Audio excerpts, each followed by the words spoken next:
అంటే వాళ్ళకి చాలా మంది డిస్టర్బెన్స్ కావచ్చు, పాత వాళ్ళకి good evening.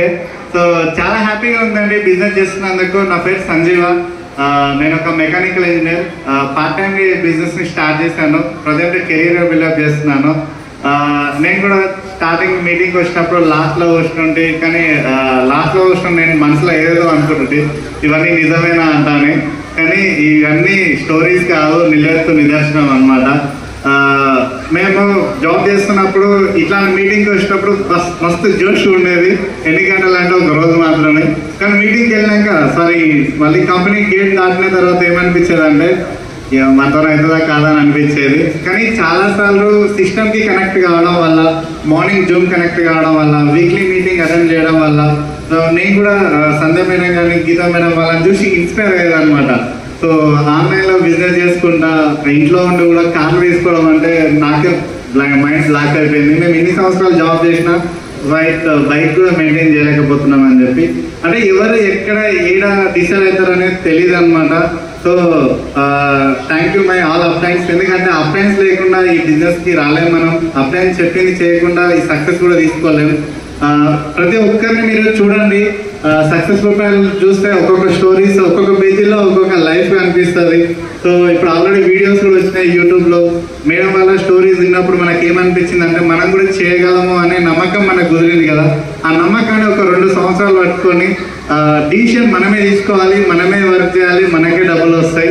Take a right decision. ఒక్కసారి డిసిషన్ తీసుకున్నారంటే బ్యాక్ చూసుకోవాల్సిన పని లేదు.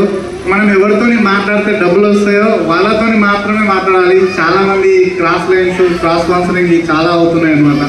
సో మనం ఎవరికైతే ప్రాబ్లం ఎవరితోనైతే షేర్ చేసుకుంటే సాల్వ్ అవుతుందో వాళ్ళతో మనం కమ్యూనికేట్ చేసినాం అనుకోండి, సో మనకు అన్నీ క్లియర్గా ఉంటాయి. నాకు కూడా స్టార్టింగ్ ఈ బిజినెస్లో ఇవన్నీ నాకు ఎట్లాంటి ఎక్స్పీరియన్స్ అసలే లేదు.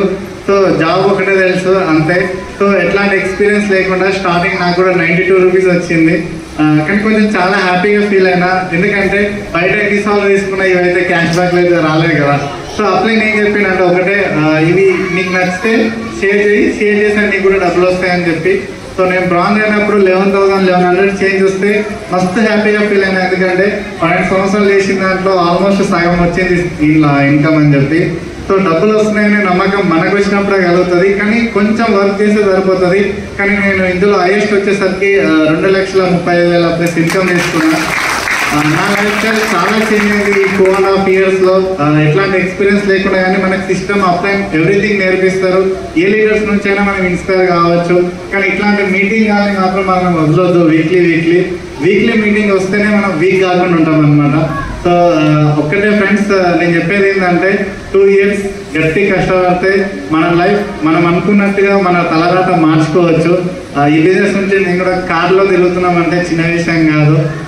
బైక్ మెయింటైన్ చేయడం కూడా కష్టమవుతుండేది జాబ్లో ఉన్నప్పుడు. కానీ ఒకటి గుర్తుపెట్టుకోండి, ఎవరికైనా ఎప్పుడైనా స్పార్క్ కలగవచ్చు. కానీ వేరే వాళ్ళని చూసినప్పుడు ఇన్స్పైర్ కావాలి మనం. అది మన లైఫ్లోకి వస్తే, అంటే ఈ యొక్క ఇన్సిడెంట్ మన లైఫ్లో జరిగితే మన పరిస్థితి ఏంది. ఇంటికి వెళ్ళినాక ఒకసారి ఆలోచించండి, మనం లేకుంటే మన లైఫ్ ఎట్లా ఉంటుంది. అదే ఒకసారి ఆలోచించడం అనుకో మనకు నిద్ర పట్టదు. సో చాలాసార్లు ఈరోజు ఎస్పీ బాలు సార్ కూడా ఒక పోస్ట్ చేసిండు, టైం మనకి ఎవరికి తక్కువ ఉంది, చాలా టైం ఉందని అనుకుంటాం. కానీ సో ఉన్న టైంలో ఏం సాధించగలమో డిసిషన్ తీసుకుంటేనే అవుతుంది. Take a right decision. Thank you. Wish you well sir.